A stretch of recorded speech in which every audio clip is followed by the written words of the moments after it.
Hey YouTube, you can show me here with a review of the Kamen Rider Gaim Arms Change Series 13, Kamen Rider Gaim Kiwami Arms. So the final form for Kamen Rider Gaim is this nice, sleek looking Nobunaga-esque armor that encompasses all the power of the Fruits of Helheim. And it's kind of neat and a little bit of a difficult thing to incorporate into the arms change line. So they took a step back and did something a little bit different with this. So instead of the usual come with fruit, fruit goes on head, fruit unfolds, bam, armor, we got a little bit of a different gimmick going on. Now in the show, he uses Kachidoki first, then plugs in the Kiwami lock seed, turns it, and the Kachidoki armor goes and explodes off of him to reveal this. So they took a page out of their Kabuto gimmick line and did a cast-off-esque thing with the Kachidoki armor. So you have this big plug, and that will plug in right onto his back here, and then you have this upper armor that will just peg right into those slots, and then the bottom armor, which will peg into the other two holes, and now you have what's supposed to be Gaim Kachidoki arms. Now it looks awful. There's no getting around that. It's translucent. It doesn't have much posability. This moves for whatever reason of a surprise. But that's really about it. I mean, it's nothing that's gonna compare to the actual Kachidoki arms by any stretch of the imagination. And it's not supposed to. I mean, from the side it looks absolutely atrocious too. But the gimmick here is that you have a dial back here, you spin the dial, and the parts will fly off all of the show. So if you spin it, bottom part flies off, top part flies off, and then you have to manually unplug the back. It's a thrilling feature. It's a thing. I don't particularly enjoy it all that much. It doesn't really add any sort of play value to it. I get what they're doing, or I get what they're trying to do, but really you just end up with this plastic Kachidoki shell that you can't really do a whole lot with. So tossing that aside and focusing on the figure, it's not that bad. So the main body is what we're used to with the arms change line. Just simple swivel joints all over the place. Pin and swivels, whatever you want to call them. So that's nothing new. Down here you do have some flaps.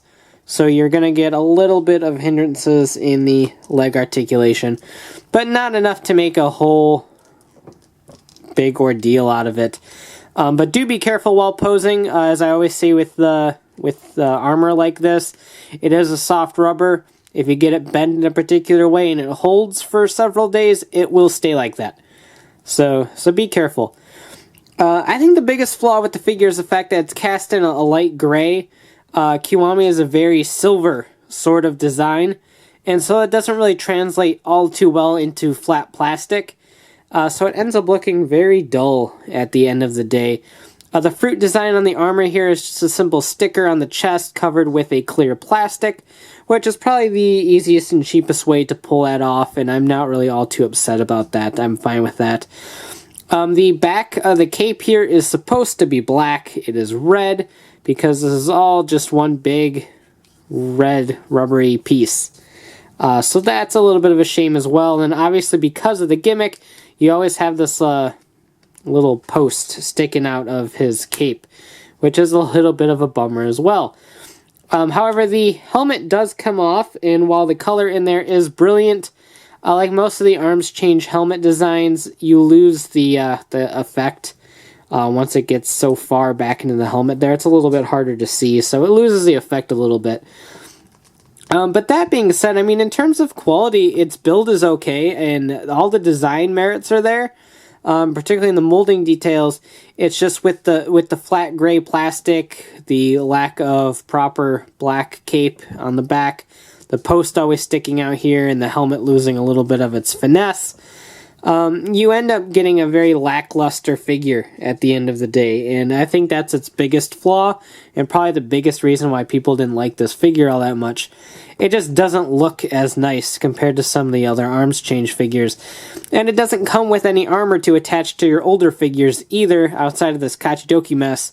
but that can't really attach to anyone, so it ends up being one of the worst figures of the line just because its playability just isn't there, and its design just isn't fully there either. It just doesn't really work for a line like this.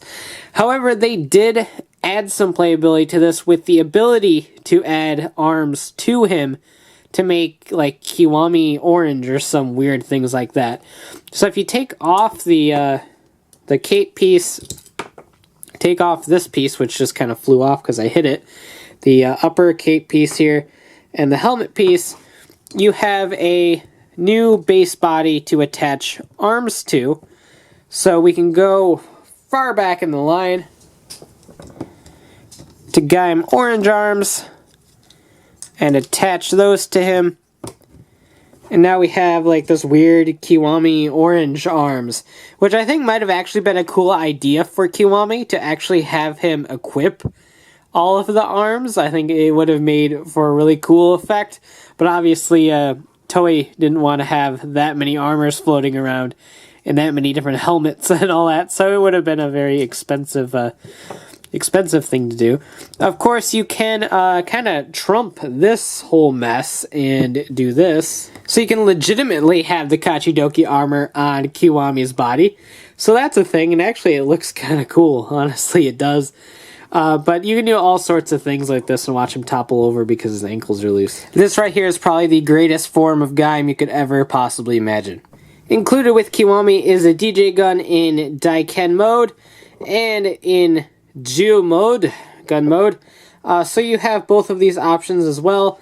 Now, one thing to note is that this is actually all fused together. You can't separate the Muso Saber and the DJ gun like you could in Kachidoki. So that's a little bit of an interesting thing. It's the same mold since it's still got the peg right there. But the DJ gun portion is actually thinner than the one included with Kachidoki, as you can see here. It's a thinner mold, so that actually removes a little bit of the issues that I had with Kachidoki's weapon, that he just simply couldn't really hold it all that well because the joint wasn't strong enough. So now, thanks to its thinner form factor, he has absolutely no problem holding either of the two weapons. So that is always a plus in my book. I like it when my figures can actually hold the weapons that they come with. Of course, these little grippy fingers aren't the greatest, but now can he actually do that? Can he summon two DJ guns? I assume he could if he wanted to, because that's actually kind of cool. And of course, if you've been collecting the arms change line up to now, you have a wide variety of weapons to use and even more on the way. So you can pose him however you like. Kiwami does have all of the power of the Fruits of Helheim, so you can give him whatever weapons you want, and make for some crazy displays.